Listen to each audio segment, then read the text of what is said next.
แต่กำลัง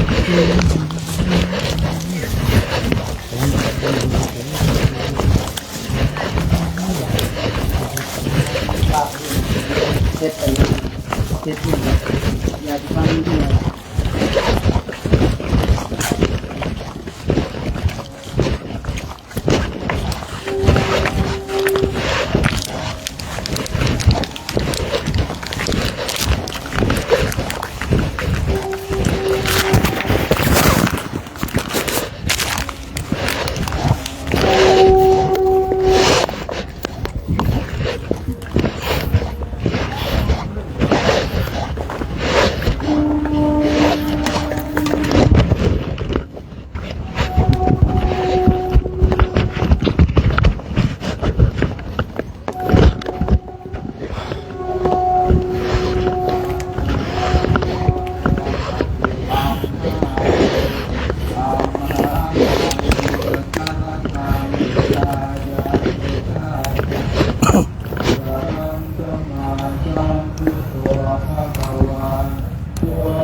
ี่ปันโน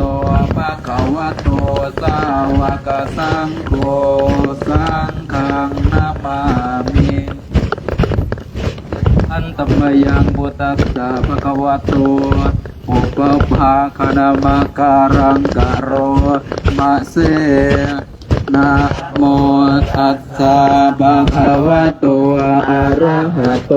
สัมมาสัมพุทธัสสะนะโมตัสสะภะคะวะโตอะระหะโตสัมมาสัมพุทธัสสะนะโมตัสสะภะคะวะโตอะระหะโตสัมมาสัมพุทธัสสะขันธมยังพุทธานุสติธัมมานุสติสังฆานุสตินะยังกะโรมะเสเยติปิโสภะคะวะอะระหังสัมมาสัมพุทโธเวสสาจารณะสัมปันโนสุขโตโลกวิทูอนุตตรปุริสธรรมสารทิสัทธาเทวมนุษย์สานังพุทโธภควาติสวากขาโตภควตาธัมโมสันทิติโกอาการลิโกเอหิปัสสิโกโอปะนายิโกจัตตังเวทิตาโพเวียนโยเฮเตสุปฏิปันโนภะคะวะโตสาวกสังโฆปฏิปันโนภะคะวะโตสาวกโฆยะปฏิปันโนภะคะวะโตสาวกสังโฆสามีจิปฏิปันภะคะวะโตสาวกสังโฆยะทิตังตาริปุริสายุคานิอัตถปุริสปุคาลาเอสะภะคะวะโตโคอังหุเนยโยปาหุเนยโยทาคิเนยโยอันสาเลียการณิโยอนุตตรังยังเขนตังโลกัสสติมหากรุณิโกนาโตหิตายาสาภปานินางปุเรตวาปาระภาปโตสัมโพธิโมตตมังเอเตนะสัจวันเสนะตุเตสยามังคลังสยันโตโพธิยามุเลสกายานังนันทิวัตโนเอวังตวังวิสัยหัวหิสยาสุสยามังคะเลอปาราสิตาปันลังเกสีเสงปทวิปวงพิเศษเกสัพพุทธานังอัคคปตัวปโมทาติสุนัขตังสุมังคลังสุปะ ตังสุโหติตังสุขันโนสุโมโหโตจาสุเยทังพรหมจาเรสุปทาคินังกายกรรมวาจากัมมังปะทาคินังปะทาคินังมโนกัมมังปะเนติเตปะทาคินาปะทาคินิกาตวานลพันตเถปะทาคิเนเมตตายาภิกขเวเจโตเวมุตติยาอาเสวิตายาภาวิตายาบาหุเลียกะยะยาเนกตายะวันทุกตายะอนุทิตายะปริจิตายะสุสมารัตยะเอกาทัสสานิสังสาปฏิกังคกตเมเอกาทัสสะสุขังสุปฏิสุขังปฏิปัวสตินาปาปะกังสุปินังปัสสติมาสานังปิโยโหติอมโนสานังปิโยโหติเทวตารักขันตินาสอาคิวิสังวาสัทธังวากามติตุวตังเจตังสมาธิยติวุขวันโนเวปัสสินตติ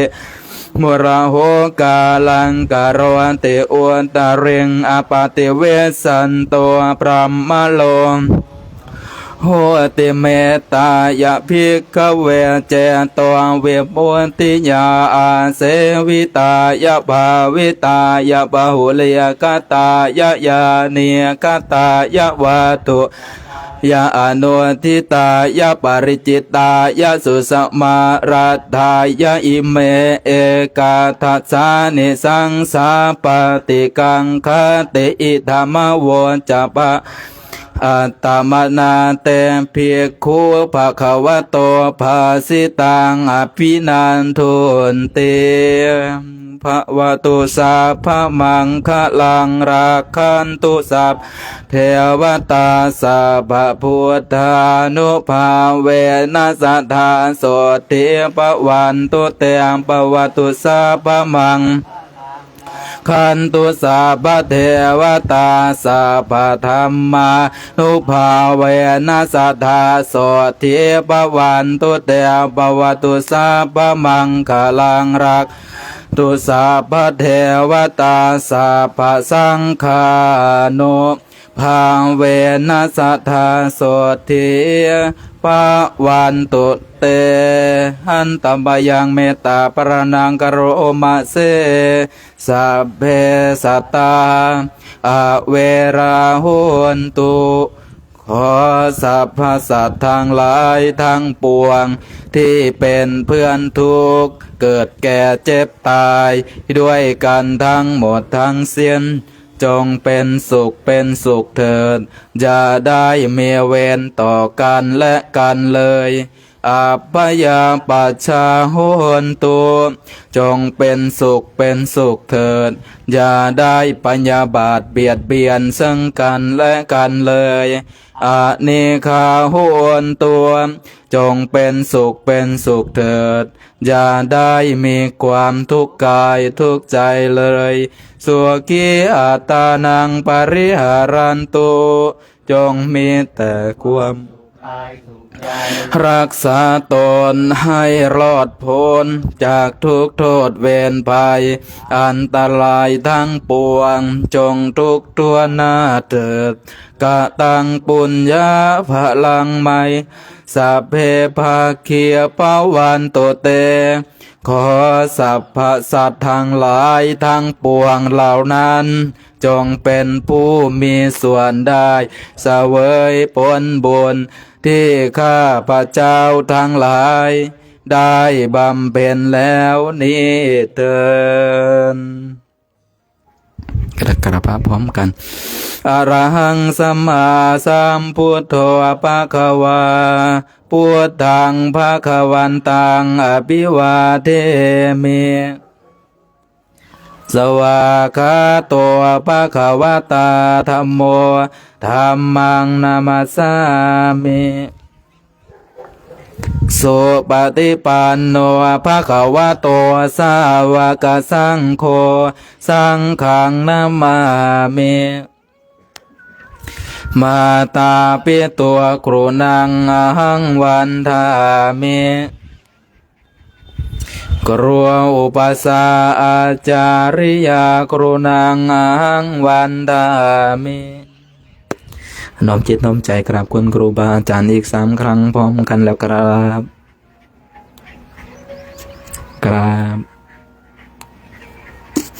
ครับครับสาธุครับเดี๋ยวขึ้นเอาสัมภาระขึ้นครับ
อัลโหลอัลโหล ถ่ายตอนไหนถ่ายรูป อัลโหลอัลโหลพุทโธธัมโมสังโฆอัลโหล ก็เดินไปก็ถ่ายไม่ใช่ถ่ายทั้งวันเลยนะ เราดูเป็นที่ดูวิวแต่วันเริ่ม ได้วิวแล้วก็ ถ่ายตอนเช้านี้ได้ไหมตอนเช้าก็ถ่ายตอนออกจากวัดก็ถ่ายตอน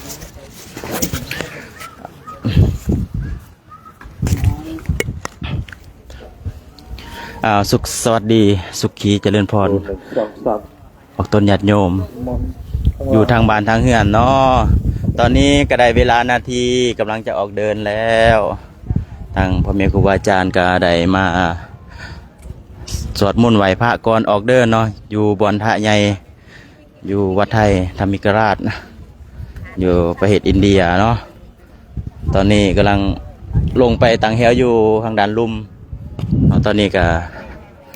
ไหว้ท่าสวดมนต์ก่อนออกเดินก็เป็นที่เรียบร้อยแล้วเอาเนาะเอาหายโหมเด้อเลยจะหายเด้อ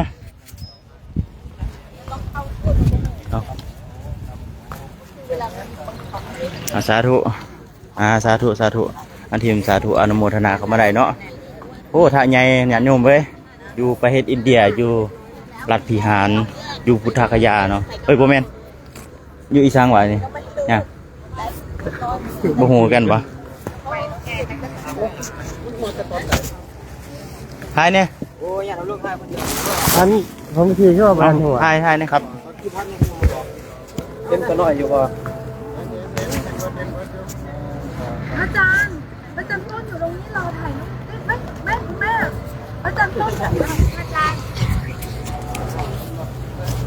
หายกับพระไหม ถ่ายกับพระก็ได้ค่ะท่านยืนหลังเลยค่ะยืนบนพระพุทธเจ้าค่ะ หายกับพระนะ ค่ะ นิมนต์ครับมา ถ่ายไหมถ่ายไหม มันเลี้ยงมัน อ้าว ไอ้ตีโค้งอ่ะ เดี๋ยวไปดูถ่ายให้ก่อน โอ้เหรอฮะ เอาไหนดูเอา1 2 3เลยเด้อบริษัทงาน อ่ะกล้องนี้1 2 3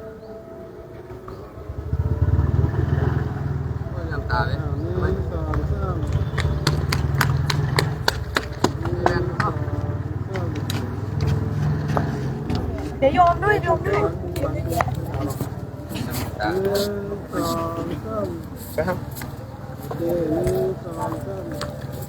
สาธุ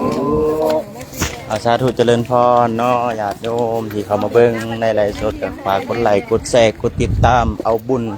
พิมพ์สาธุมากระไดบุญเด้อญาติโยมเด้อพิมพ์สาธุอนุโมทนาบุญกุศลนำ ทางโครงการจาริกธรรมตามรอยบาทพระศาสดาตอนนี้ก็เดินอยู่ประเทศอินเดียเด้อญาติโยม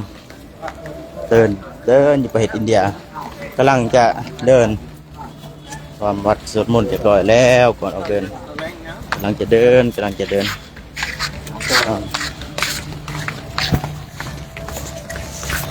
นี่กลุ่มไหนอยู่กลางเนี่ยกลุ่มไหนแต่วันนี้กลุ่มไหนนำ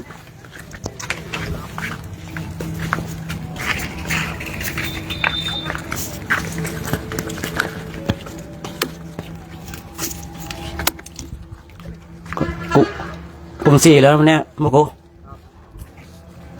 กลุ่ม1นี่ใครเล่นใครใช้วอลเป็นบ้างอะมาอยู่ท้ายๆอะนะเลขาใช้วอลเป็นไหมไม่เป็นแล้วใครใช้วอลเป็นบ้างเนี่ยในเนี้ยจะอยู่ตรงกลางใครโอ้โหหลวงตาประหยัดจะเป็นอยู่แต่ว่าเอาไว้ตรงกลางไม่ค่อยเผื่อค่อยได้ยินนะพอว่าประชาบอกอะไรว่าเนี่ยบอกว่านุ่นใครจะเข้าห้องน้ำจะได้บอกนะคือถ้าอยู่ใกล้วอตัวไหนก็บอกวอตัวนั้นนะครับผมว่าจะเข้าห้องน้ำครับปวดหนักปวดเบาเนี่ยนะก็จะได้บอกวอบอกกันว่าห้องนั้นจะเข้าห้องน้ำนะครับเนี่ยอยู่ใกล้วอตัวไหนก็บอกก็บอกตรงนั้นเดี๋ยวผมจะได้หยุดดูเข้าห้องน้ำหรือว่าบางที่เนี่ยสามารถทิ้งให้อยู่ในแบบถ่ายแบบสบายๆได้โดยมีรถ1 คันเมื่อวานก็ซื้อรถถวายเข้าโครงการอีก1 คันนะรถจักรยานนี่ครับฉะนั้นก็คงจะพร้อมกันเนาะคงจะพร้อมกันตอนนี้ก็คงจะโอเคแล้วเนาะพร้อมไม่พร้อมก็ต้องพร้อมแล้วจะไปแล้วเนาะ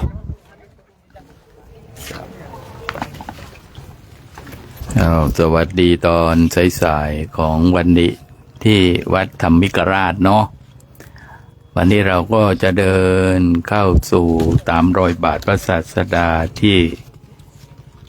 สวนตาลนมไปสวนตาลนมกันเพื่อจะได้ศึกษาพุทธประวัติกันก่อนที่เราจะไปถึงที่หมายที่เราเดินไปให้เราเดินเราระลึกนึกถึงพระพุทธเจ้าของเราเนาะหรือว่าก้าวทุกก้าวมีพระพุทธเจ้าอยู่ในใจเดินไปกำหนดไปรู้ไปอย่าให้ใจของเรามันออกห่างหรือว่าใจของเรามันเปลี่ยนแปลงไปเนาะไปอยู่กับกิเลสไปอยู่กับตัณหาไปอยู่กับเรื่องเดิมๆเรื่องเดิมๆคิดอยู่เรื่องเดิมๆกี่ครั้งก็เรื่องเดิมๆอยู่อย่างนั้นเนาะให้เราได้ระลึกนึกถึงนะขอให้เราท่านทั้งหลายได้ระลึกนึกถึงพระพุทธเจ้าของเราอยู่ตลอดเวลาเนาะก็ขอด้วยอำนาจของธรรมช่วย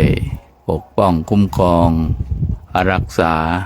ให้ท่านทั้งหลายได้เข้าถึงความสุขความเจริญความสงบร่มเย็นด้วยกันทุกรูปทุกองค์ทุกท่านด้วยเถิด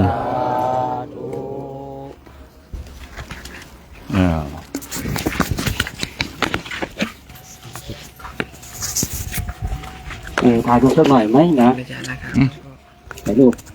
สักหน่อยเนาะเดี๋ยวยืนบนหลวงพ่อยืนแล้วเข้ามาถ่ายรูปมันก่อนเนาะอยู่ข้างบนครับตรงนี้ดีกว่าหลวงพ่อยืนบนเลยครับเข้ามานะเข้ามาไปครับที่เรากลุ่มแถวก็อยู่ข้างล่างเนี่ยนะครับผมได้เห็นด้วยเนาะครับผมอยู่ที่นี่ทั้งหน้านั่งนะครับผมเข้ามาอาญาติโยมด้วยนะไม่ชีนะเหลือแค่นี้เข้ามานะไม่ต้องไปเรียกมาแล้วเหลือแค่นี้นั่งอันนี้ก็นั่งได้นะนั่งได้ไหมนั่งไม่ได้ยืนดีกว่าตามอยากแถวนั้นแถวนั้นยืนจะลังเข้ามาเดี๋ยวแม่ชี้แป๊บนึงยืนนั่นแหละเดี๋ยวรอแม่ชี้แป๊บนึงได้อยู่ท่านนั้นได้ไม่ต้องย่อเข้ามาเข้าไปนิมนต์ทางนี้ครับนิมนต์ทางนี้ครับเห็นหมดทุกคนไม่ชี้หน้าเลยไม่ชี้หน้าเดี๋ยวกันกะเอาเดี๋ยวเราก่อน ข้อมือตรงกลางนะ เอามานะเอา เลี้ยงอีกแม่ชีมานี่เข้ามาอีกข้อมือตรงกลางเข้ามาตรงกลางแม่ชีเข้ามาฝั่งนี้คนนึงนั่นแหละถ่ายไว้เป็นที่ระทึกนะ โอเคพร้อมนะ อืม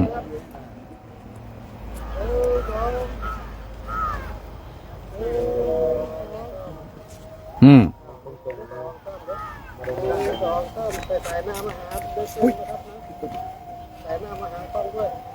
อืม พอเลยอืม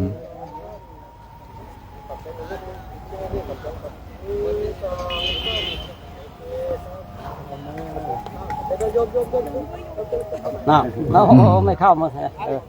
เอามาเน้นมามานั่นนะนี่เหมือนกันหมดเลยเนาะสีผิวเนาะ ผิวเดียวกันอืม ต้องนั่งยืนเลย เห็นโอรู้สึกขาวเลยเนาะโอเนาะ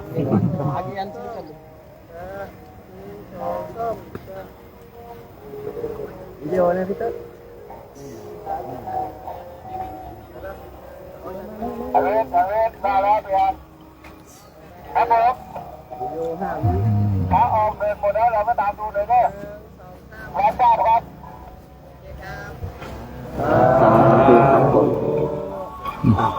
ตามเดี๋ยวเตรียมตัวไปนะ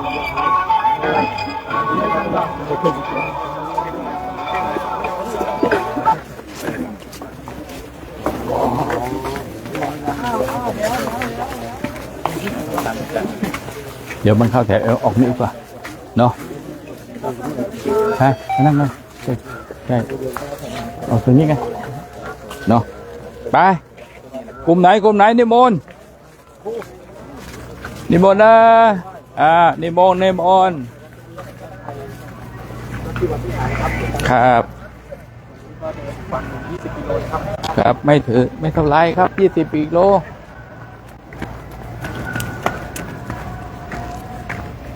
ลองเด็กจริง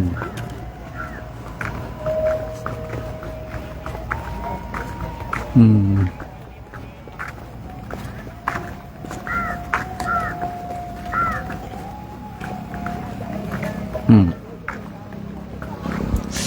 โอ้โห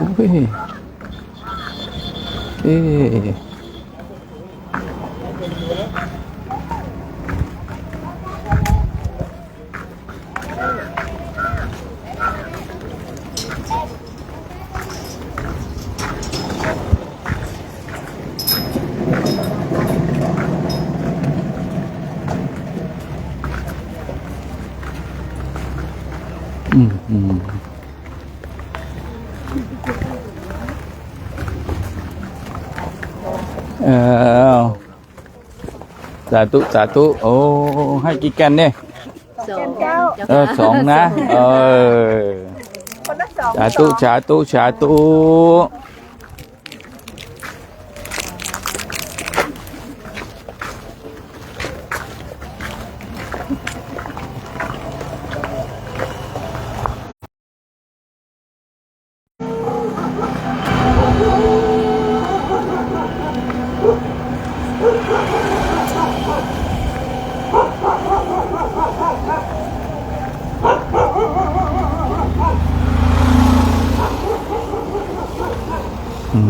พอดีโอ้โหโฆษกเขาบอกว่าพึ่งตามอาจารย์พันธุ์มาอยู่ด้วยจากนาลันทาผูกพันกันเหลือเกินเนาะบินตามมาเลยนะบินตามมาเลยไม่ใช่ธรรมดาเนี่ย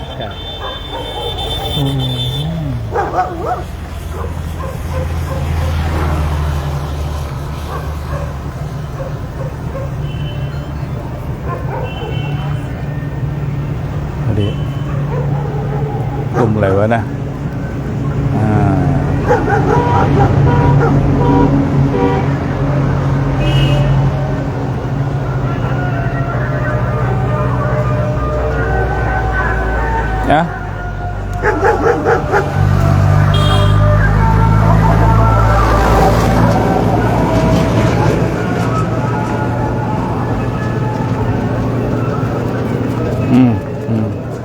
ลัวหมากลัวหมาน้อยแปะโอ้นี่ประตูสวยงามมานี่เนาะเกือบได้ฉลองแล้ว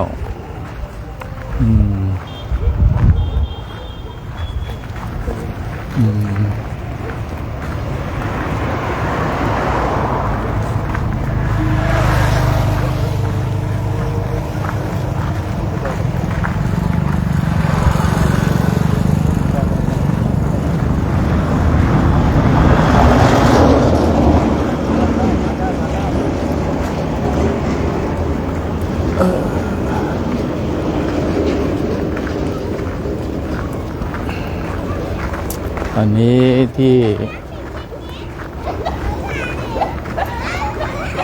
เดี๋ยวนี้ตรงนี้เขาเรียกวัดพระใหญ่วัดพระใหญ่เกิดขึ้นแล้วก็ที่หมู่บ้านนี้ก็เมื่อก่อนก็อยู่กันแบบหงอยเงาเนาะพอพระมาสร้างใกล้เสร็จนี่รู้สึกว่าหมู่บ้านมีชีวิตชีวาโอ้โห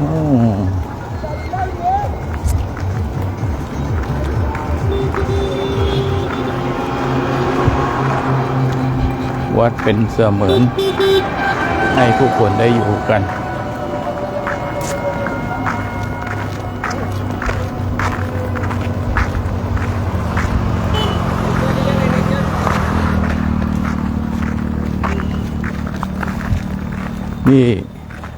นี่เจ้าหนึ่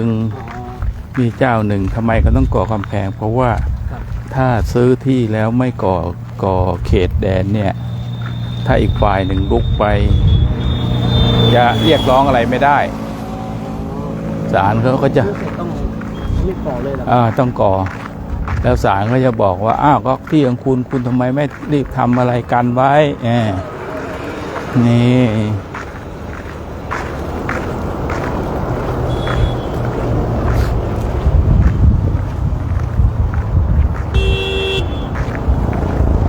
ี่เขาก็ทำบุญของเขานั่นเนาะพวกให้อาหารมันมีพวกเนยไอ้นั่นเนี่ยไหว้พระเจ้า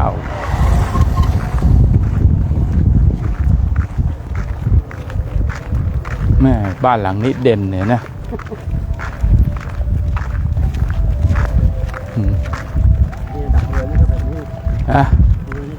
รวยสิ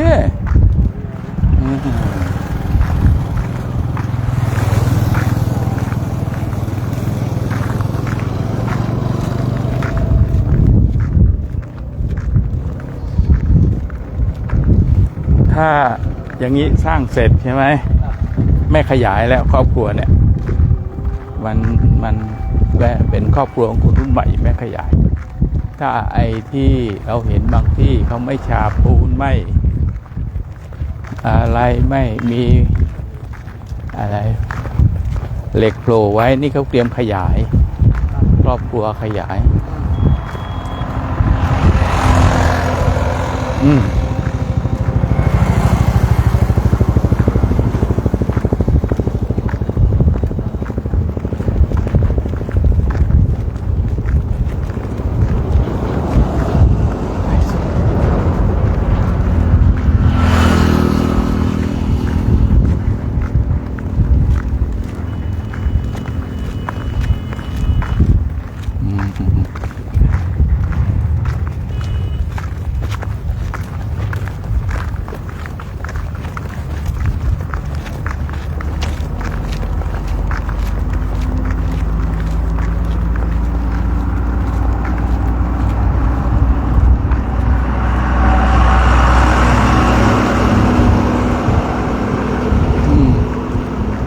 กี่คนอะข้างหลัง10 ล้อนี่เนาะโอ้โหเขาบอกว่าเต็ม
โอ้ยคนเฒ่าเพิ่งจะกินข้าวเช้า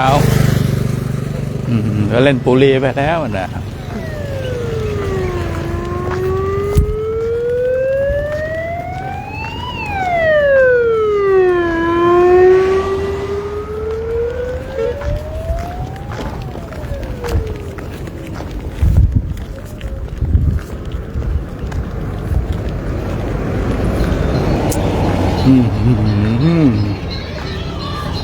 โอ้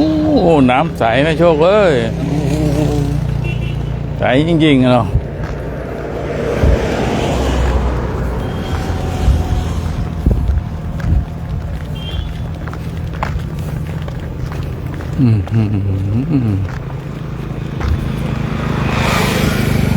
เทวันไลเทวันไลสีสดใส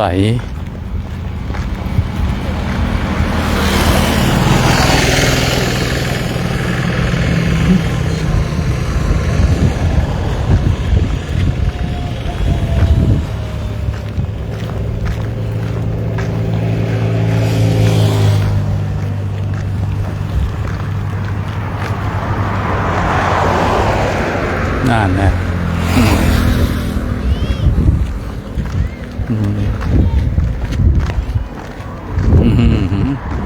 เอาไหว้กันเดี๋ยวอะไรขอพรขอลูกขออะไรอ๋อนี่จะมีงานนะเนี่ยนั่นนะก็ว่าแล้วกำลังจะมีงานฉลอง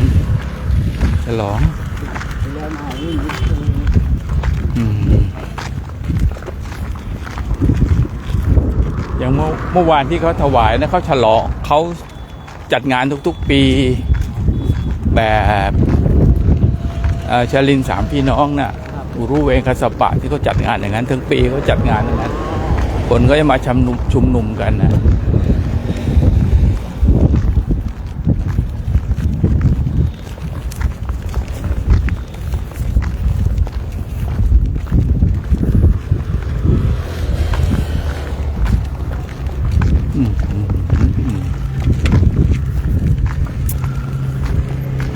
ต้นไม้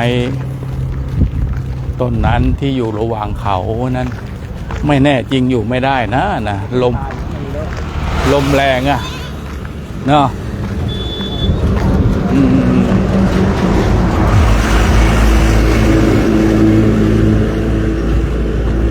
ไม่แน่จริงก็อยู่ไม่ได้น่ะแล้วไปขึ้นยังไงต้นตาลข้างบนน่าใช่ไหมไม่แน่จริงอยู่ไม่ได้นะชีวิตพระเท่าไม่เข้มแข็งก็แบบเดียวกันนะ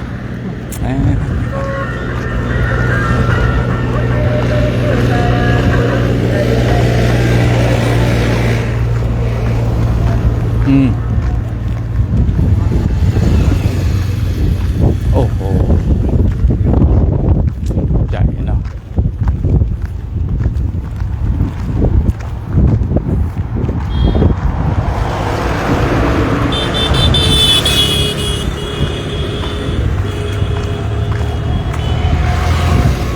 โชคตรงไหนก็บอกนะตรงที่จะเลี้ยวเหรอมันไปแล้วกะ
วางนะ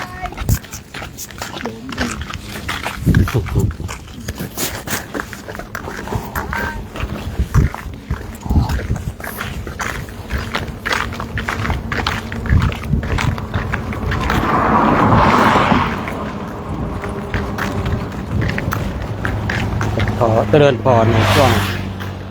สายสายในประเทศอินเดียเนาะบ่ายๆในประเทศไทยนะและก็อีกหลายๆพื้นที่เนาะเวลาก็ต่างกันก็ยึดเวลาในประเทศอินเดียเป็นหลักในช่วงนี้นะถ้าเราไม่ได้ยึดเวลาของอินเดียเป็นหลักนี่ก็จะสับสนเรื่องของเวลากันเพราะว่าแต่ละจุดแต่ละสถานที่ก็เวลาแตกต่างกันฉะนั้นญาติโยมทุกคนทุกท่านวันนี้ก็ได้ตามมาส่งพระนะพระท่านก็ได้ออกจาริกอีกวันหนึ่งซึ่งมีประเด็นพระคุณหลวงพ่อก็ได้เดินนำที่ท่านทั้งหลายเห็นอยู่ณเวลานี้เนาะซึ่งในแต่ละวันพระเดชคุณหลวงพ่อก็เดินให้กำลังใจคณะพระภิกษุสงฆ์กันพร้อมกับองค์สามเณรกับแม่ชีบาศกส่วนบาสิกานี่รู้สึกว่าไม่ไหวแล้วขอไปซักผ้าก่อนก็แล้วกันขอซักผ้าก่อนไม่แน่ใจเนาะเมื่อกี้เห็นโยมเขาบอกว่าสัญญาณเสียงกระจาดไม่หายไม่แน่ใจว่าตอนนี้มาดีหรือยังเนาะ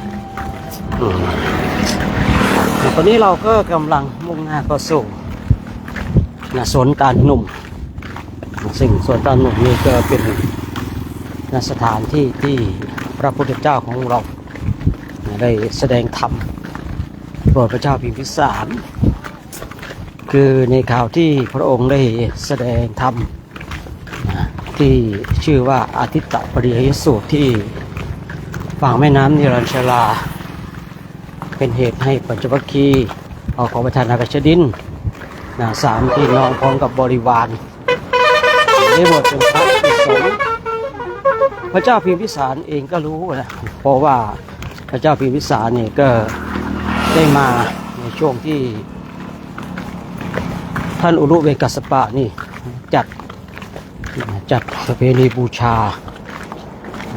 ไฟหรือว่าถ้าพูดตามเราก็งานประจำปีนะท่านอุรุเวกัสสปะนี่ก็เป็นที่เคารพของพระเจ้าพิมพิสารเจ้าพิมพิสารก็เข้ามาเจอตรงที่ฝั่งแม่น้ำเนรัญชลาเมื่อเจอแล้วพระจดินสามพี่น้องพร้อมกับบริวารก็ได้บวชพระเจ้าพิมพิสารก็กลับเมืองพอกลับเมืองแล้วก็ได้รัตนานิมนต์เจ้าเข้าสู่กรุงราชคฤห์พระเจ้าพิมพิสารก็มาต้อนรับถึงที่สวนตาลหนุ่มเนี่ยและในช่วงนั้นเองก็คิดที่จะถวายพื้นที่ให้พระภิกษุสงฆ์ได้อยู่อาศัยไม่รู้จะตรงไหนก็เลยเอาสวนเวรุวันที่เรารู้จักกันชื่อว่าวัดเวรุวันเป็นวัดแห่งแรกในพระพุทธศาสนาพระเจ้าพิมพิสารเนี่ยก็ออกมาต้อนรับพระพุทธเจ้าที่สวนตาลหนุ่มเนี่ยเจ้าก็ทรงแสดงธรรมที่สวนตาลหนุ่มที่สวนตาลหนุ่มเป็นเหตุให้พระเจ้าพิมพิสารก็ดีบริวารก็ดีได้บรรลุเป็นพระโสดาบันขั้นต่ำบางส่วนก็ได้มีความเลื่อมใสศรัทธามีความเชื่อมั่นในพระรัตนตรัยคราวนี้เราท่านทั้งหลายก็จะได้เห็นได้เดินตามรอยพระพุทธเจ้าญาติโยมบางคนบางท่านก็ได้ติดตามมาทุกปีหรือว่าหลายๆปีบางคนก็เพิ่งจะเข้ามาคือเรื่องราวของพุทธศาสนานี่เราจะต้องศึกษา ย้ำไปย้ำมาเตือนสติตนเองอยู่ตลอดเวลาณสถานที่เดิมๆอย่างเช่นสวนตันหนุ่มเนี่ยถ้าใครติดตามทางโครงการก็จะได้ยินบ่อยๆทำไมเราจึงจะเป็นต้องได้ยินบ่อยๆเพราะว่ามีเรื่องราวเกี่ยวกับพระพุทธเจ้ามีเรื่องราวของบุคคลที่มีความเลื่อมใสศรัทธาในประวัติพุทธศาสนาฉะนั้นก็ทำให้คณะพระสุสงฆ์ในโครงการจาริกธรรมของเราก็ได้มาพักกันขอ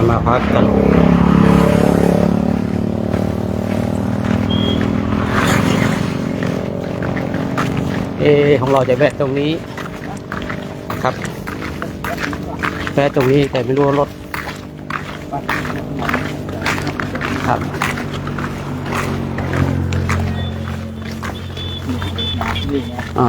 รถจอดรอดีหมดเลย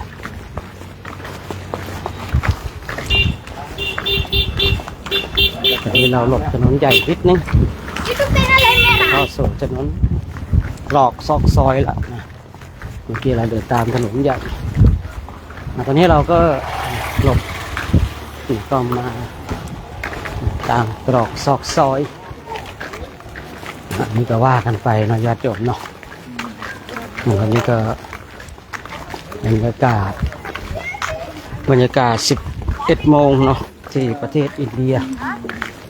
เด็กนักเรียนเขากำลังเพิ่งมากันอยู่เลยนะอันนี้ก็ว่ากันไป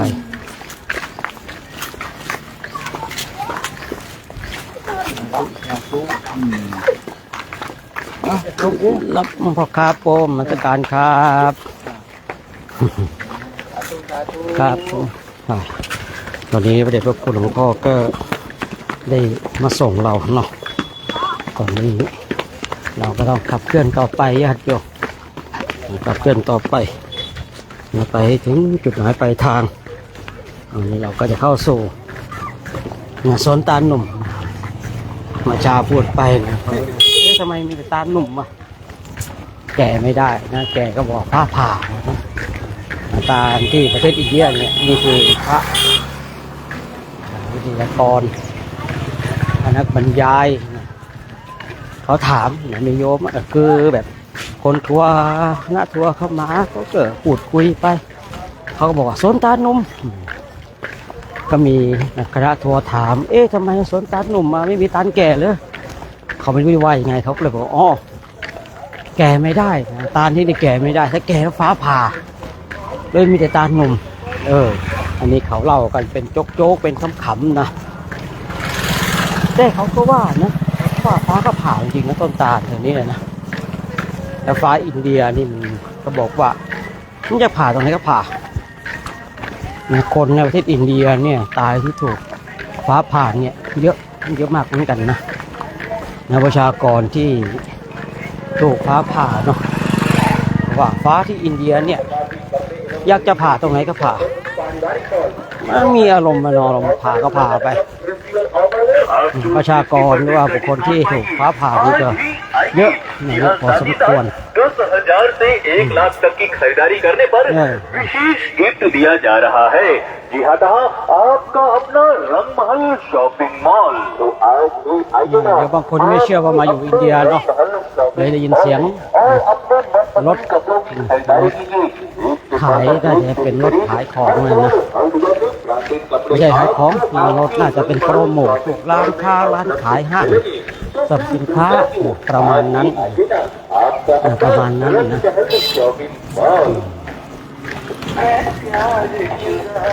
นี่ก็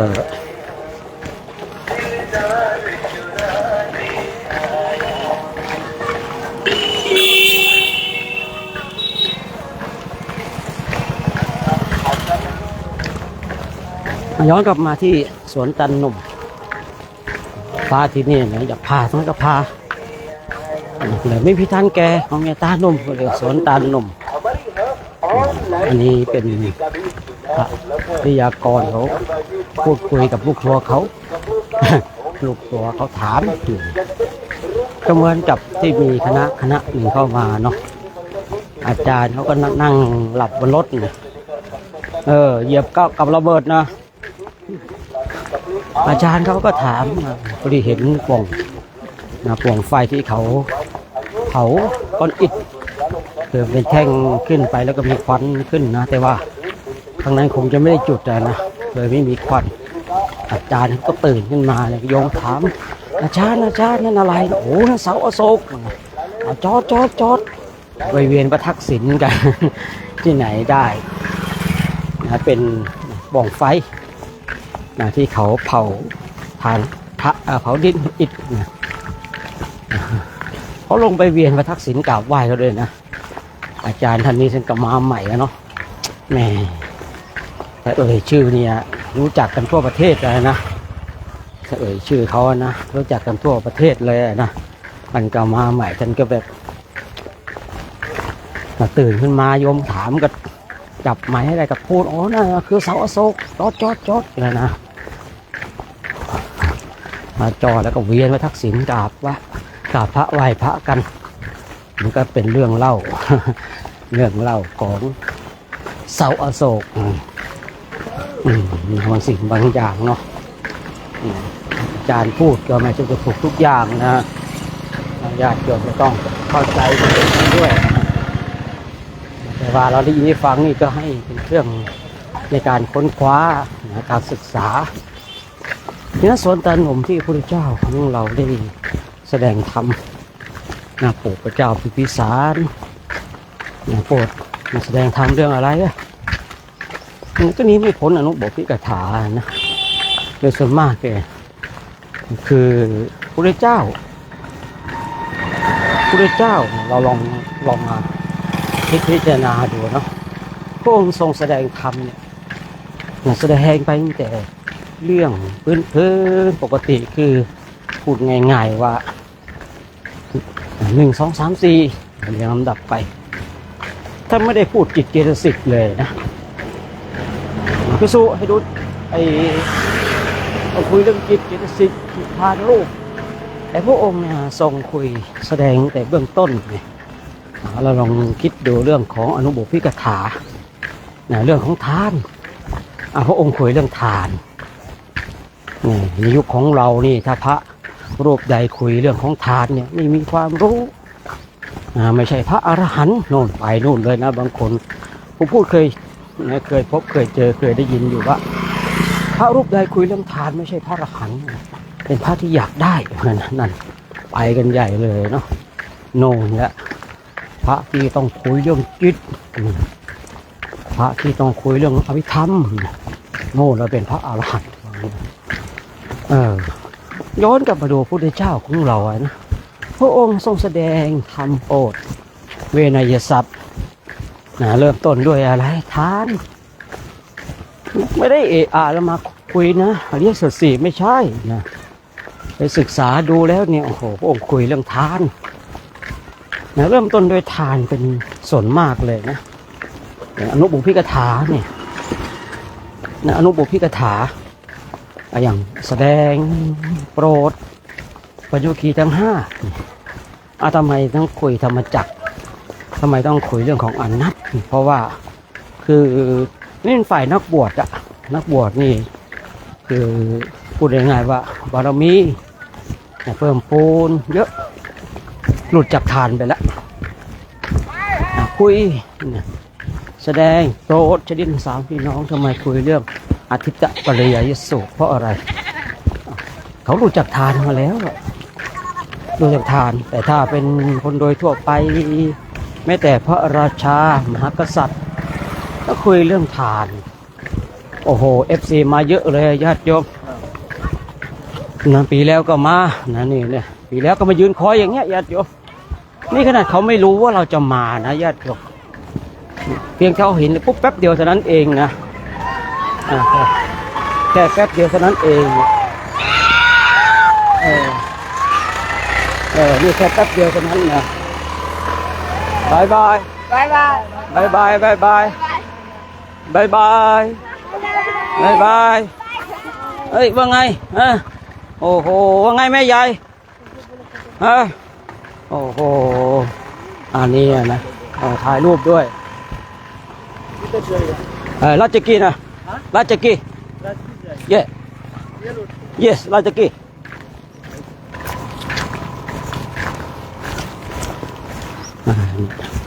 นี่เขาแค่แป๊บเดียวนะถ้าเรานั่งสัก2 นาทีเนี่ย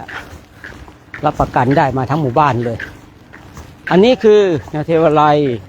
นี่คือที่อยู่ของหนุมานเทพเจ้าของเขานะไปยุ่งเขาไม่ได้เลยญาติโยมนี่คือหนุมานเนี่ยนี่บ้านหนุมานนะนี่บ้านหนุมานมีไฟตอนเช้าที่เขาก็มาบูชามาขอพรนี่เป็นเทพเจ้าของเขาเลยนะคือหนุมานคือเรื่องความเชื่อเรื่องเทพเจ้าของเขาเนี่ยอย่าไปแตะเขาปล่อยเขาเถอะนะเขานับถือคือคนอินเดียนี่เขาพวกนักบวชที่กล่าวไว้เขาจะนับถือไม่ว่าจะนักบวชในกลุ่มไหนก็ตามนะขนาดพวกนุ่งลมห่มฟ้าแก่ผ้าห้อยตรงเตงนะเขาก็นับถือเขาก็นับถือนะยิ่งถ้าแบบคือน่าจะเคยเห็นอยู่เนาะเขาก็เป็นพระอรหันต์ของเขานะเขาก็เป็นพระอรหันต์ของเขาแต่ตรงจุดนี้เราก็หลักของความเชื่อเนี่ยเราก็ว่าก็ไม่ได้เนาะญาติโยมเนาะย้อนกลับมาที่เรื่องของอนุบุพกถาพระเจ้าทรงแสดงนะแสดงเรื่องอะไรทานโอ้ยไม่ใช่แสดงเรื่องจิตเจตสิกนิพพานรูปแต่พระองค์ทรงแสดงผมบอกนะบอกกล่าวในเรื่องของนิพพานเป็นอย่างไรอันนี้ย้อนกลับมากับคำที่ว่าคือมีบางคนบอกว่าพระคุยเรื่องทานเนี่ยไม่รู้เรื่องเป็นพระมาชวนกันให้ทานได้อย่างไรมาพรรณนาเรื่องของการให้ทานได้อย่างไรมีเหมือนกันนะมีคนบางกลุ่มที่มีความคิดเช่นนี้เนี่ยอันนี้อาจถ้าเรามองแหมจะเก่งกว่าพระพุทธเจ้าซะแล้วเนาะพระเจ้าเนี่ยคุยเรื่องอนุบุพกถาเนี่ยเรื่องการให้ทานเรื่องการให้ทานพรรณนาเรื่องการให้ทานเป็นอย่างไรคือนี่เราศึกษาในพระไตรปิฎกกันมันก็ทำให้เราได้ชี้ชัดและเห็นว่าคือก่อนที่บารมีของคนเราจะถึงสูงสุดคือมรรคผลนิพพานเราก็ต้องอาศัยในทานบารมีฉะนั้นญาติโยมบางทีเนี่ยถ้าเราเข้าใจเราศึกษายังไม่ลึกซึ้งเนี่ยบางทีเดี๋ยวอย่าไปมีความคิดเหมือนกับคนบางกลุ่มนะว่าใครที่คุยเรื่องทานเนี่ยไม่รู้เรื่องไม่ได้นะคนที่คุยเรื่องทานเป็นเบื้องต้นนี่รูปแบบอย่างพระพุทธเจ้าพระเจ้าคุยเรื่องทานอนุบุพกถาคุยเรื่องของอนุบุพกถา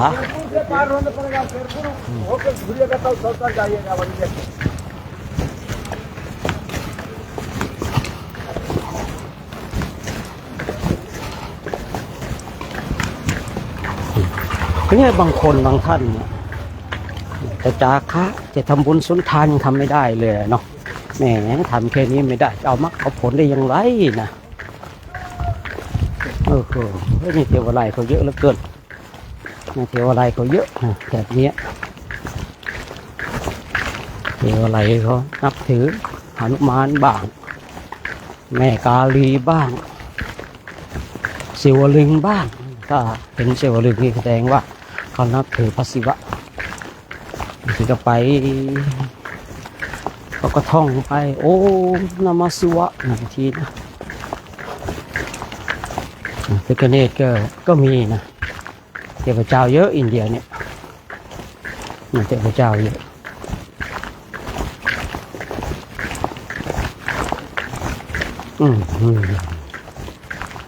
ตอนนี้เราก็เดินอยู่กลางทุ่งแล้วนะเดินอยู่กลางทุ่งกันญาติโยม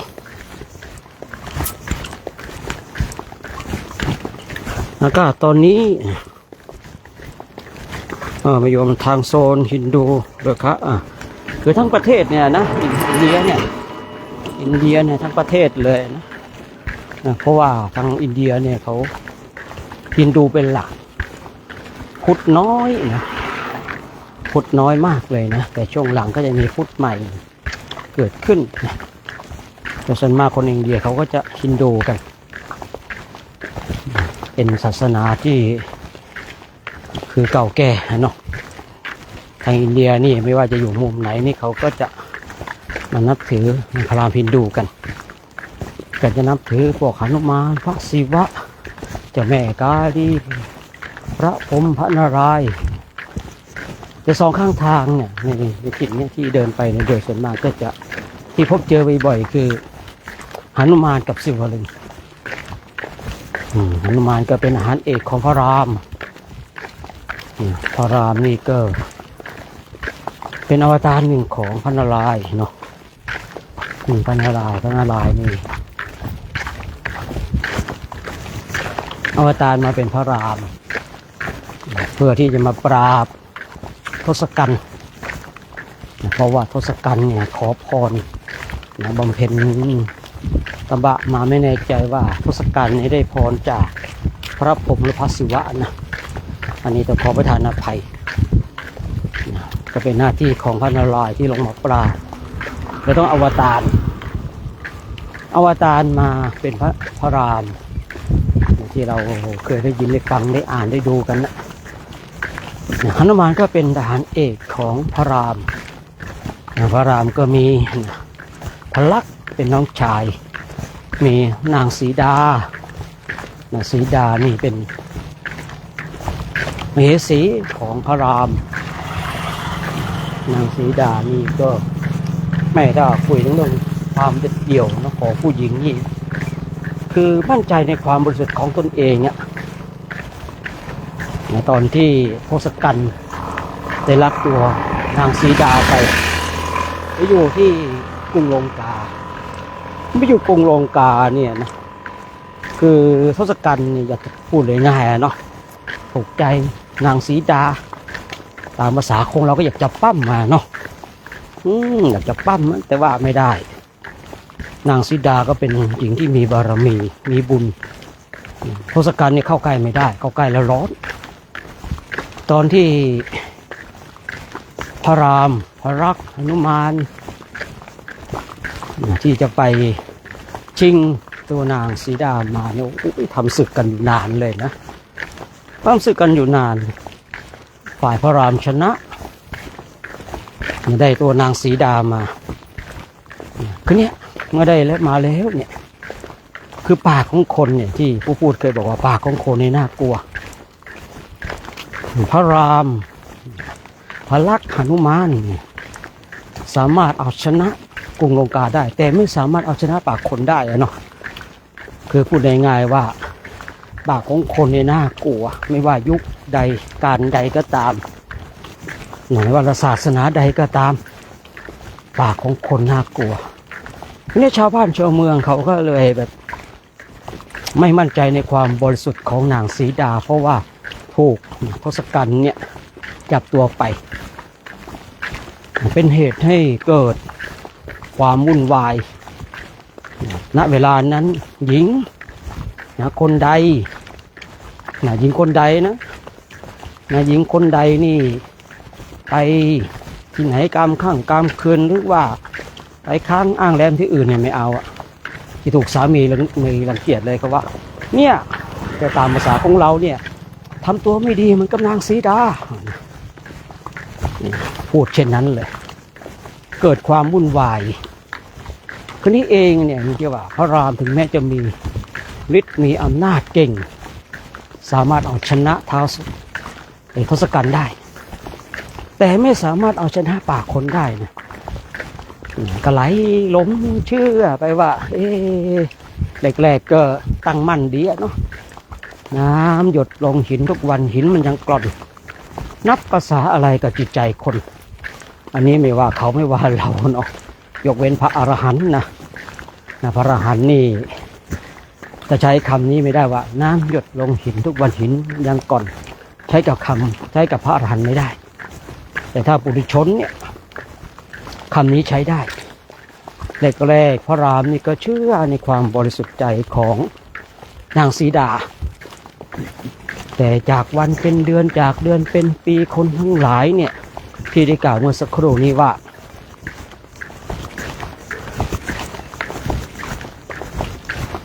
หญิงนะคนใดไปไหนยามค่ำคืนหรือว่าไปพักค้างอ้างแรมที่อื่น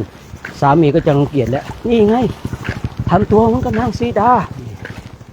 แต่จริงๆเขาพูดแรงกว่านี้เนาะอาตมาก็เอาแค่นี้ก็พอแล้วนะได้คำนี้ก็เพียงพอแล้วเนาะ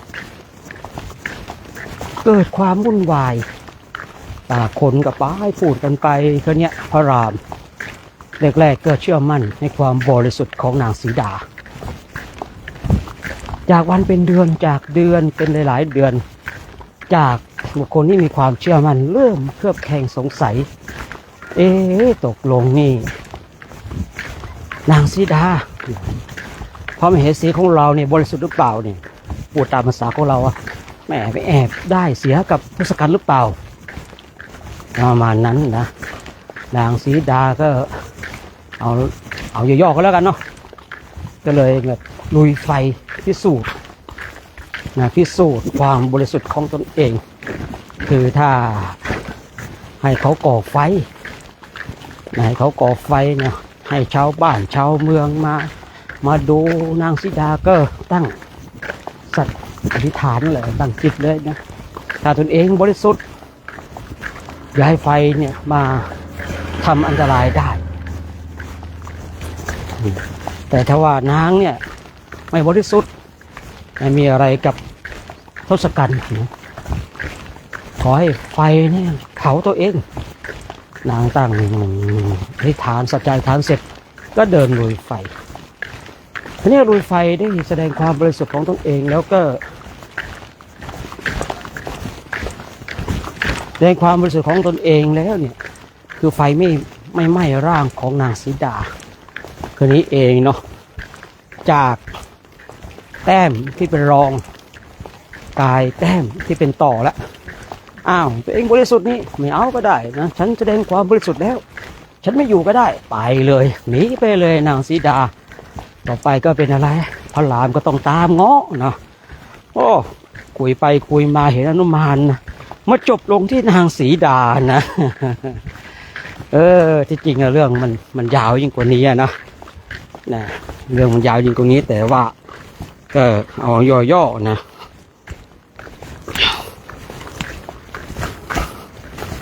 เอาย่อๆเนาะคุยย่อๆอินเดียเขาก็อยู่กันแบบนี้ญาติโยมอยู่กันถนนหนทางบ้านช่องห้องหอเขาก็จะประมาณนี้แหละไม่มีอะไรมากมายเดี๋ยวเราเห็นด้านหน้าเบื้องหน้าเนี่ยจะมีมาตยีกำลังเอาฟืนมาเบื้องหน้าต่อไปนะก็จะมีน่าจะเป็นมาตยีเหมือนกันเพราะว่ามาถึงในเมืองที่ว่ามีเมืองที่แขกใช้หัวมีผัวเฝ้าห้างแขกใช้หัวเดี๋ยวเราได้เห็นแน่นอนญาติโยมมีผัวเฝ้าห้างคือร้านค้านั่นเองสังเกตดูบางทีเราเดินผ่านตลาดมีแต่ผู้ชายเนี่ยมาขายของผู้หญิงก็ทำงานบ้านจอกแจ๊กบางคนก็ขยำขี้วัวเป็นผู้หญิงที่อินเดียเนี่ยต้องขยำขี้วัวเก่งนะขยำแล้วก็ปั้นเป็นก้อนแล้วก็แปะ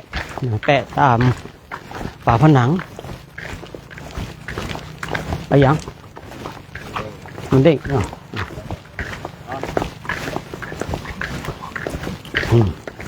ก็จะปั้นขี้วัวแล้วแปะตามฝั่งฝาผู้หญิงเป็นผู้หญิงที่อินเดียเนี่ยไปขอผู้ชายนะผู้ชายถ้าฐานะดีรูปหล่อนะเนี่ยอย่างไอ้หมอนี่เกี่ยวเครื่องเนี่ยค่าสินสอดเนี่ย ที่ญาติโยมเห็นเมื่อสักครู่นี้ไอ้หมอเมื่อกี้นะคือผู้ชายถ้าฐานะดีนิดนึงรูปร่างหน้าตาหล่อเนี่ยนะผู้หญิงมาขอเนี่ยโอ้ยทำเป็นเก๊กอะนี่แขกใช้หัว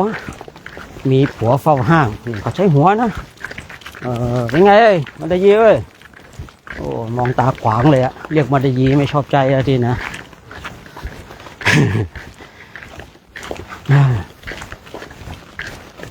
คือประเทศอินเดียเนี่ย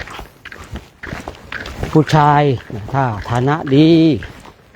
นะแล้วก็ถ้ารูปหล่อด้วยก็ยังดีนะผู้หญิงก็จะไปขอผู้ชายก็จะเรียกค่าสินสอดนะบางคนก็ขอมอเตอร์ไซค์1 คันมอเตอร์ไซค์1 คันแล้วก็ค่าสินสอด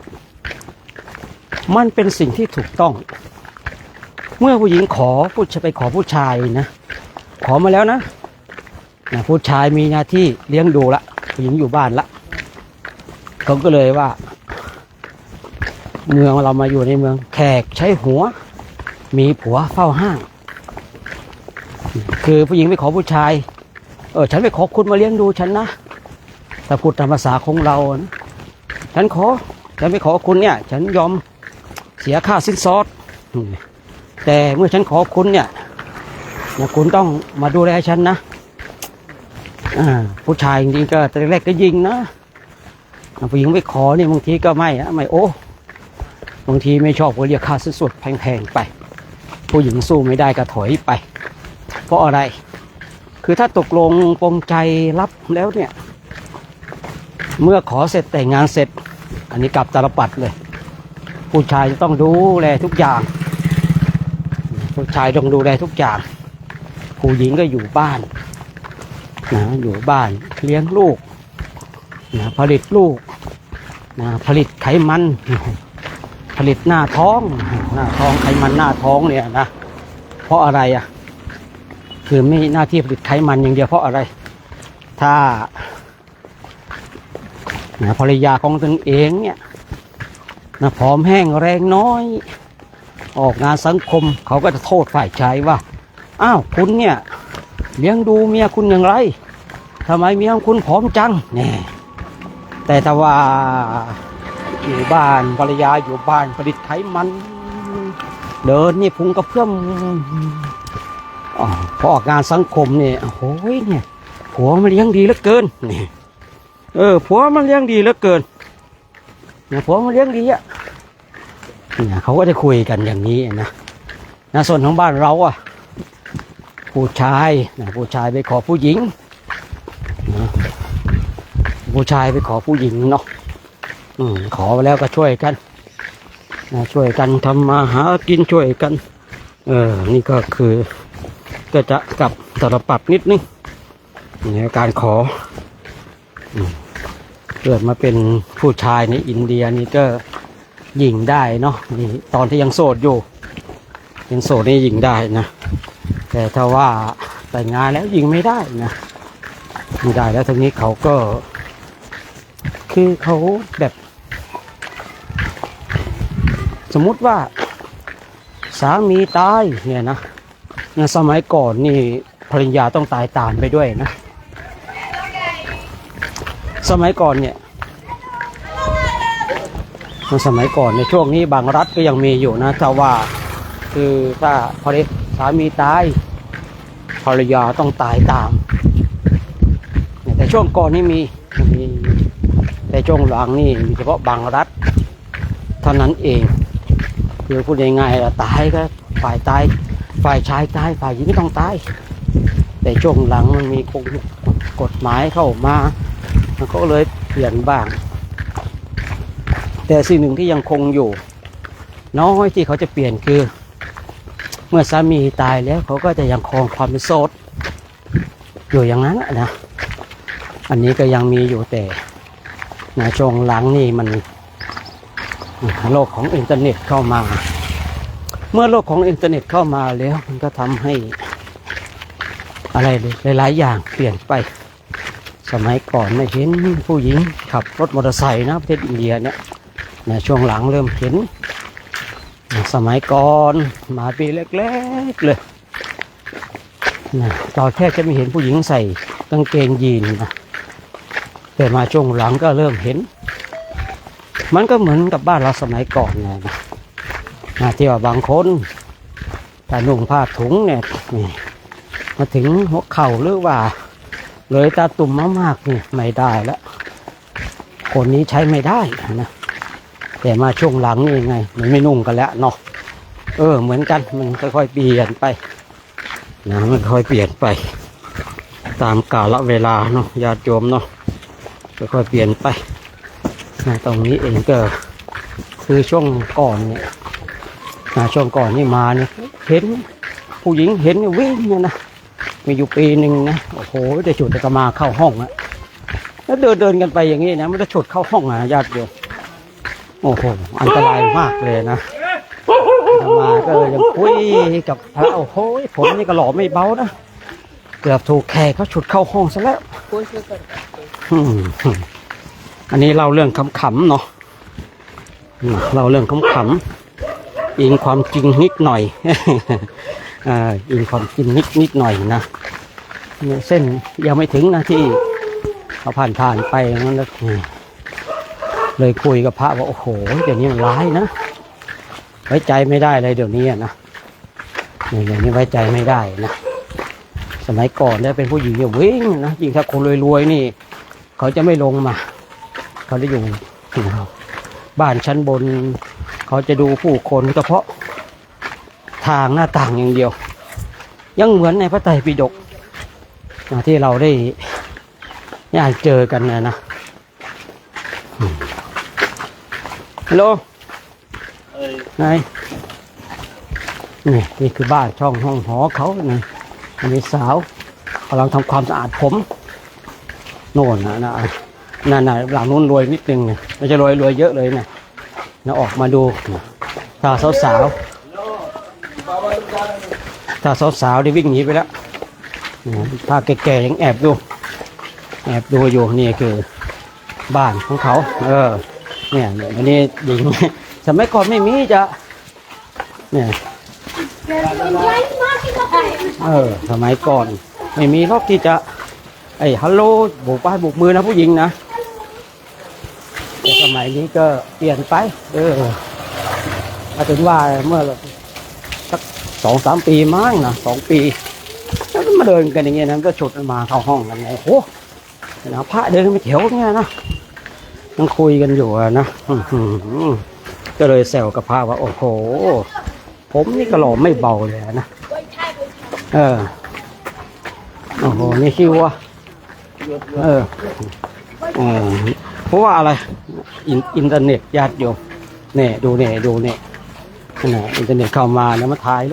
รูปมีโทรศัพท์มันเห็นกันเนี่ยมันดูกันมันเป็นเรื่องปกตินะไม่ใช่เรื่องผิดปกติญาติโยม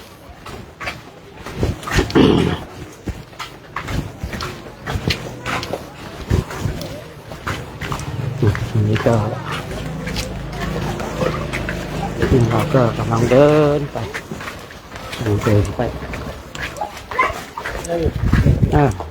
แล้วจะกี่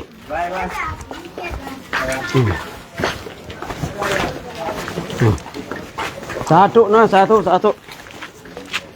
นี่อันนี้คือนี่เทวไลเขาจะมีผู้หญิงเข้ามาขอพรกันนี่ญาติโยมนี่อันนี้ขี้วัวนี่ที่ผู้พูดได้บอกว่าเกิดเป็นผู้หญิงอินเดียนะต้องปั้นขี้วัวเป็นนะปั้นขี้วัวเป็นนะถ้าปั้นไม่เป็นเนี่ยขายคือไม่มีใครอยากได้นะเนี่ยนี่อันนี้เชื้อเพลิงเขาเก็บไว้เชื้อเพลิงไว้หุงข้าวเนี่ยนะ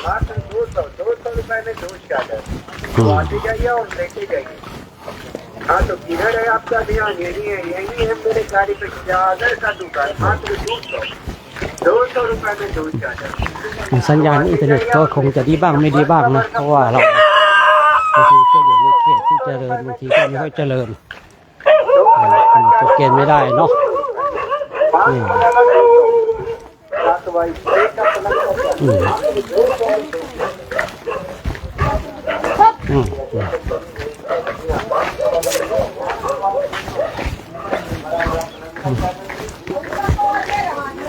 ถ้ายังเห็นที่เห็นในแง่ที่นำมาเดินผ่านเนี่ยอันนี้ได้รับอิทธิพลจากท่านมหาตมะคันธีนะบางคนก็ได้อิทธิพลมาจากท่านมหาตมะคันธีเอาละเนาะญาติโยมอาตมาก็คงจะพูดจะคุยแค่นี้เนาะเดี๋ยวให้พาพระท่านไปดูข้างหลังบ้างนั่นบ้างเนาะมันเป็นยังไงนะไปดูไม้นี่ไม้ของ ขึ้นไปฮัลโหลโอเคฮัลโหลก็ได้ยังคอเนาะ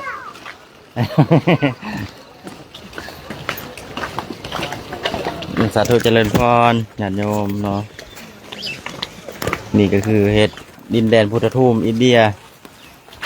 ดินแดนแห่งขี้กลัว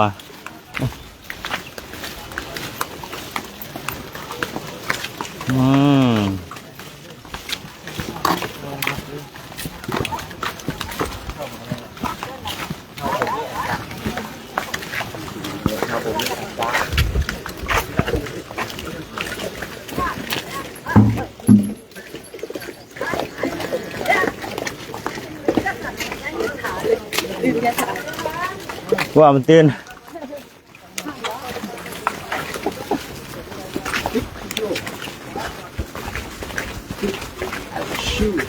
สาธุญาติโยมเบิ่งภาพบรรยากาศนะ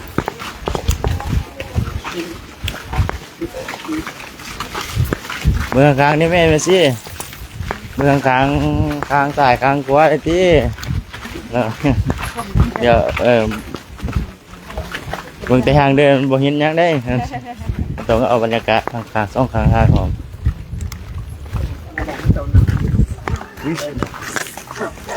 กูรอกูมูนี่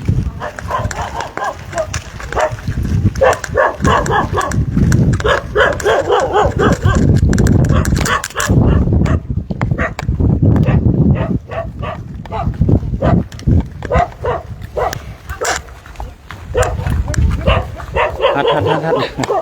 จะอะไรวะ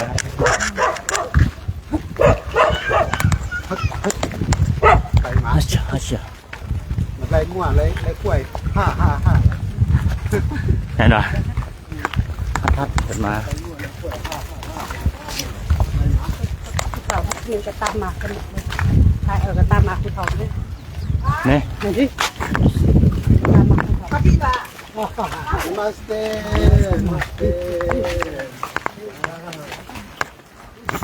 เบิ่งเป็นนี่นักบอสเขาจะว่าไม่หรอ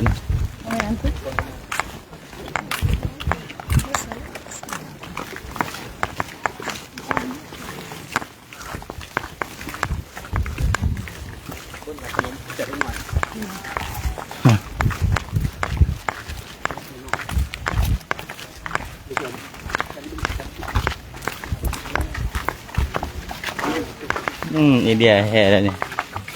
อินเดียฮัลโหลอี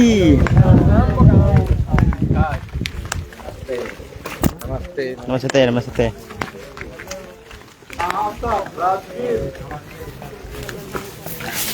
ปันเงินกันเขาจะปันเงินกัน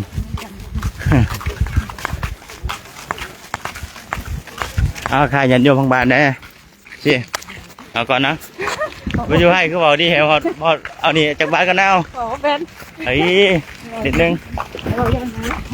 เอามันเป็นจังได้เราอินเดียเป็นเลาะทางแดงตัวแม่ว่ามาต้องเป็นสี่เดี๋ยวมาได้ห่างละหน้าครั้งที่2เวลาเดินทางแดงอินเดียแม่ความรู้สึกยังไงตื่นเต้นแต่ก็เป็นตาละเนาะแม่ตื่นเต้นหลาย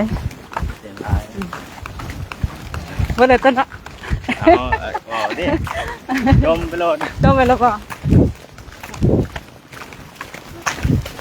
บอกยังเนี่ยมาจะใช้เนี่ยนะมาจะใช้เนาะมาจื้อก็ว่าได้บอกพี่ว่าที่ปดฮะก่อนละจ้าสาธุจังสิว่าเนาะจังสิเอิญว่าไอ้สิอาคายญาติโยมสาธุญาติโยมทุกอยู่ทางบ้านเนาะ ค่ะสวัสดีนะคะก็ชีมาจากวัดพุทธนะคะหลวงพ่อวิชัยให้ ให้ปริศนาธรรมมาแค่ประโยคเดียวนะไปให้สุดขุดให้เจอว่าสั้นไปให้สุดคือให้เจอคืออย่างล่ะนี่ก็เรียนรู้มาประมาณ2 เดือนแล้วเนาะก็ไปให้สุดขุดให้เจอก็น่าจะขุดให้เจอธรรมะเนาะคิดเอาเองเด้อบอกไว้ก่อนว่าคิดเอาเองว่าจักนี้ไม่มีใครสู้ได้เนาะธรรมจักรนี้ประกอบไปด้วยนี่อย่างก็พิสุสงฆ์พิสุณีอุบาสกอุบาสิกาเนาะจะเบ้าเรียงอุบาสิกาแล้วกันเนาะอุบาสิกากับพวกเขานี่แหละที่เป็นผู้ยิ่งที่นับถือศาสนาพุทธอยู่เนี่ยเนาะถ้าสิไปคุดนี่กับ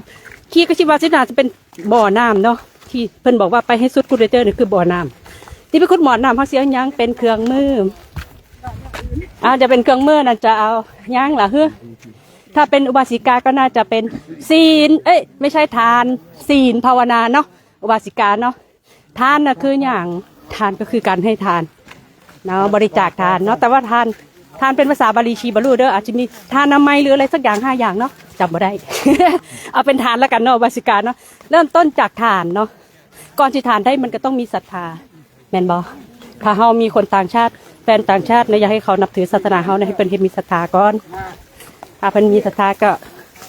ทางได้กล้อง ให้มีศรัทธาก็ให้เพิ่นทำทานเพิ่นทำทานเป็นแล้วก็พาเพิ่นเข้าวัดถือศีลเนาะศีลถ้าบ่ทันได้ฮู้หยังก็ไปขอศีลน้ำพระศีลอุบาสิกาก็มี5 ข้อก็บ่อยากอ่าน5 ข้อก็ฮู้จักกันอยู่เนาะถ้าศีลบริสุทธิ์แล้วก็พาเพิ่นทำสมาธิอันที่ทำสมาธิเฮานั่นจะสิได้บ่ได้ก็ต้องทำไปก่อนแล้วเนาะเพิ่นบอกให้ไปให้สุดคุณให้เจอเนาะการขุดการทำสมาธิใช่ไหมก็อุปกรณ์ก็ถ้าอุปไมยก็คือเสียมเนาะจ้าอุปไมยก็คือเสียมนะคะที่เป็นอุปกรณ์ในการขุดเนาะชี้คิดเองเนาะเสียมก็เปรียบเสมือนศีลนะคะศีล5 ข้อถ้าบริสุทธิ์แล้วเราก็จะขุดบ่อน้ำอุปไมยว่าขุดบ่อน้ำเนาะก่อนที่จะเจอบ่อน้ำเนาะมันอาจจะเจอหินเจอดินเจอทรายเปรียบเสมือนเราทำภาวนาเนาะทานศีลภาวนาเนาะถ้าเกิดอยู่ทางบ้านแล้วก็ทำหน้าที่เองเนาะเดี๋ยวชี้เข้าใจว่าหน้าที่คืออะไรหน้าที่นี้คือนี่คือที่ทำหน้าที่ให้ดีที่สุดให้ความสำคัญกับผู้ที่อยู่ข้างหน้าเนาะถ้าสมมติว่าชีเป็นแม่เนาะลูกอยู่ข้างหน้าชีก็ทำหน้าที่แม่ถ้าเกิดว่าแม่อยู่ข้างหน้าชีเป็นลูกชีก็ต้องทำหน้าที่ลูกเนาะวันนี้ชีมาทำหน้าที่ชีเนาะพระอยู่ข้างหน้าก็ต้องเดิน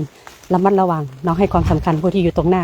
ถ้าเกิดญาติโยมทำงานอยู่เนาะงานอยู่ตรงหน้าก็ทำงานให้ดีที่สุดใช่ไหมหน้าที่ ดีที่สุดแล้วไม่ต้องการความพอใจจากใครเด้อเอาเราพอใจเอาเราใจฟูเอาเราใจดีเอาเราใจเย็นนะคะก็ทำหน้าที่เนาะเพราะว่าหน้าที่ของเราก็ทำสิ่งที่อยู่ตรงหน้าให้ดีที่สุดไปให้สุดขุดให้เจอเนาะตอนนี้ชีกำลังขุดอยู่แต่ชีใช้เสียมขุดอยู่เนาะตอนนี้ยังไม่ถึงขั้นใช้จอบใช้แมคโคร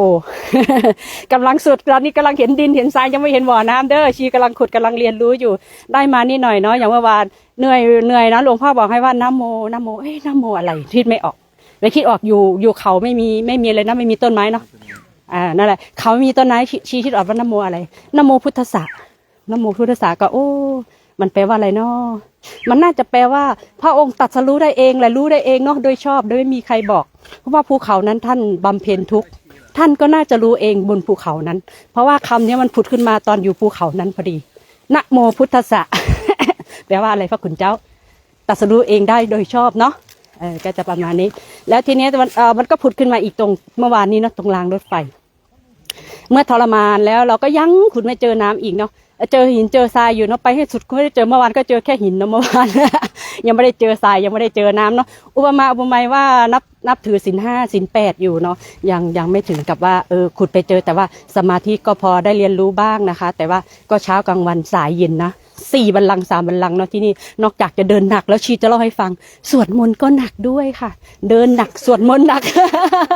ทุกคนถ้าใครอยากมาเรียนรู้ใ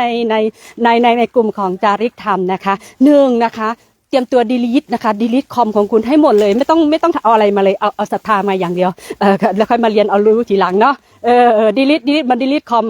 ขึ้นคอมปุ๊บลบให้หมดเลยแล้วก็มาเริ่มต้นใหม่เนาะเรียนรู้กันใหม่เนาะเรียนรู้ไปทีละก้าวกินข้าวทีละคำพระพุทธเจ้าอยู่ในใจนะโมบางทีก็นะโมพุทธายะนะโมธรรมายะแต่จริงๆแล้วมันไปผุดขึ้นตรงนะโมพุทธัสสะก็คือโอ้ยพระองค์รู้ด้วยพระองค์เองเนาะไม่มีใครมาบอกเนาะนะโมพุทธัสสะโอ้รู้เองนะเนี่ยรู้เองอะไรนะพระองค์รู้โดยชอบเนาะอันนี้ก็ทำให้น้ำตาคลอได้นะคะอาลาดอยากจะคืนไม้ให้พระคุณเจ้าเราเด้อเราไปให้สุดคุณให้เจอเด้อเมื่อวานเจอแต่หินเด้อยังไม่ทันได้เจอน้ำถ้าเจอน้ำเราชีจะมาเว้าสู่ฟังใหม่เด้อสาธุคืนไม้คืนไม้คืนหนังแล้ว พรเนาะสาธุสาธุญาติโยมเราบุกทาบรรยากาศอีกหน่อยเนาะตอนนี้กำลังหักพรสาธุญาติโยมเนาะเราเบิ่งไหลเบิ่งหับชมหับฟังหับเบิ่งอยู่ตอนนี้กันเอาพี่ปิดไล่หน่อย